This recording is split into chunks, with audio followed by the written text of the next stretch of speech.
2 hours ago, the White House crossed a line that no American administration has crossed in the post-war era. Not a tariff, not a sanction, not a trade restriction. President Trump transmitted a formal diplomatic communique to Ottawa declaring that the United States considers the full political integration of Canada into the American federal system to be a matter of national strategic interest, and that Mark Carney should begin facilitating that transition in his capacity as what Trump called, on live television, the future governor of the 51st state. 3 specific demands were laid out with timelines, compliance mechanisms, and explicit consequences for non-cooperation. The world had not seen language like this directed at a Democratic ally since the Cold War. Washington expected silence. Washington expected confusion. Washington expected Ottawa to stall.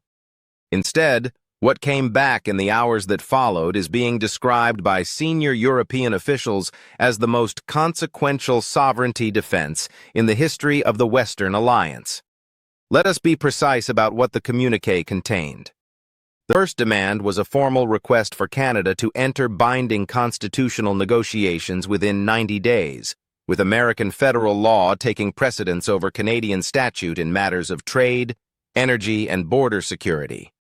The second demand was the immediate cessation of all independent Canadian foreign policy engagements not pre-cleared by the State Department, specifically the EU Security Partnership and bilateral energy agreements with Japan and South Korea. The third demand referred to Carney throughout the document as Governor-designate. The justification was national security. The implicit message was simpler: comply or face consequences that would make every previous economic measure look like a warning shot. They believed Carney would call Washington within hours. They believed the premiers would fracture. They believed Canadian markets would force a capitulation before noon. They were wrong on every single count. Washington expected a politician. What it got was a constitutional lawyer, a former central banker who governed 2 of the world's most significant monetary institutions, and a man who had spent 14 months preparing for precisely this scenario. 45 minutes after the communique landed, Carney did not summon the American ambassador. He walked into the House of Commons, stood at the podium without notes, and requested an emergency national broadcast. He opened with one sentence: Canada is a sovereign nation. It was sovereign before the United States existed. It will remain sovereign long after this administration becomes a footnote. The chamber sat in total silence for 4 seconds. Then every member of Parliament rose at once. The ovation lasted 3 minutes and 50 seconds. The opposition leader crossed the aisle and stood beside him. It was the most unified moment in Canadian political history since the Second World War.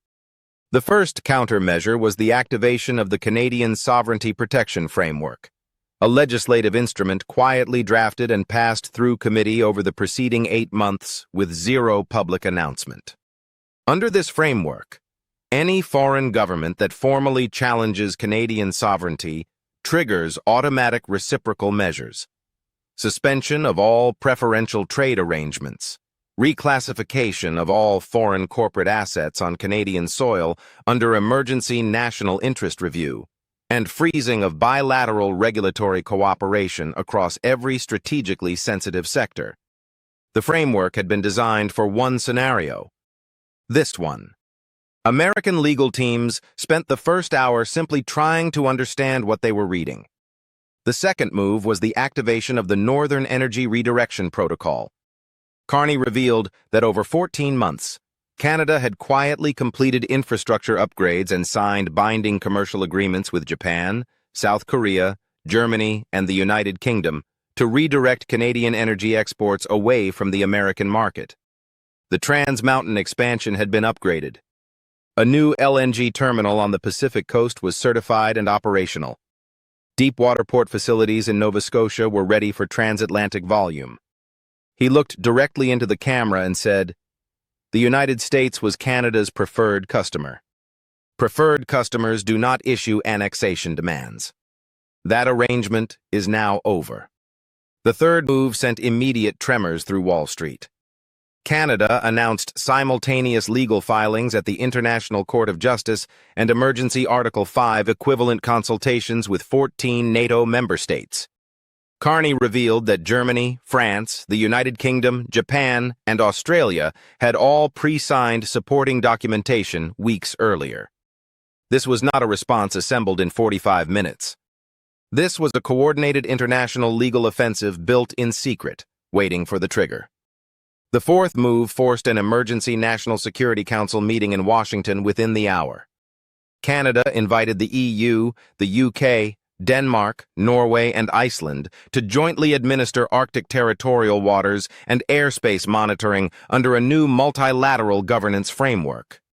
NORAD was not mentioned by name. It did not need to be. Here is why the panic in Washington is not political theater. It is structural. The United States imports 3.9 million barrels of Canadian crude every single day. American refineries from Michigan to Louisiana were engineered specifically for Canadian heavy crude.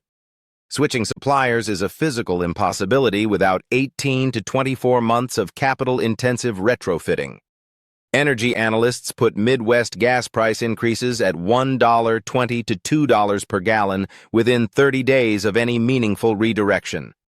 Beyond energy, Canada is the primary or secondary supplier of 31 minerals the Pentagon classifies as critical to national defense production. Uranium for reactors, cobalt for guidance systems, nickel for submarine hulls. These are not trade figures.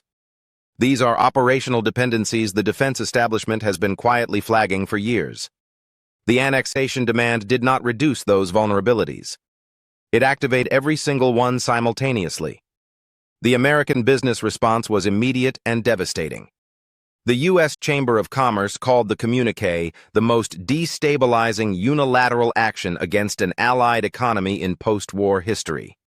The American Petroleum Institute used the word catastrophic 3 times in 4 sentences. The CEOs of Marathon Petroleum, Valero, and 2 major Michigan auto manufacturers held an unscheduled joint call with congressional leadership before noon. Their message was unambiguous. We cannot source alternatives. We cannot absorb this shock, reverse this, or watch American industry close in real time. Republican senators from Minnesota, Michigan, Wisconsin, and Pennsylvania demanded emergency briefings before afternoon markets opened. The political coalition Trump needed to sustain this position began fracturing before it had existed for 3 hours. Internationally, the isolation dynamic Washington calculated for Canada materialized in reverse. The EU foreign policy chief called the communiqué a direct assault on the foundational principles of the post-1945 international order. The United Kingdom summoned the American chargé d'affaires, a step reserved for the gravest diplomatic breaches. Japan confirmed its energy partnership with Canada would proceed regardless of American objection. NATO's Secretary General called an emergency consultation without waiting for American input. Canada was not isolated. The country that drafted the annexation demand was. Trump now has 3 paths, and none of them lead where he intended. Full enforcement triggers simultaneous proceedings at multiple international courts, accelerates Canadian energy redirection, and produces a domestic energy price crisis before any political solution can be constructed. Quiet reversal requires conceding that the most aggressive sovereignty challenge in modern American diplomatic history collapsed within a single news cycle. And Carney has stated publicly that no bilateral engagement occurs while the communiqué remains in effect. Escalation feeds directly into the legal architecture Canada built specifically to absorb American pressure into terrain where unilateral leverage is weakest. Every option was war-gamed in Ottawa. Every countermeasure was already waiting. 2 hours ago, the White House believed it was forcing continental integration onto the table permanently. 2 hours later, it is searching for an exit it cannot find, surrounded by allies who have moved toward Canada, facing domestic industry in open revolt, and confronting a response architecture built over 14 months in complete secrecy. Carney did not improvise. He prepared. He coordinated across 3 continents. He built parallel infrastructure, signed contracts in advance, drafted legislation before it was needed, and waited. Trump wanted a governor. He got a grandmaster. And right now, Ottawa is 3 moves ahead.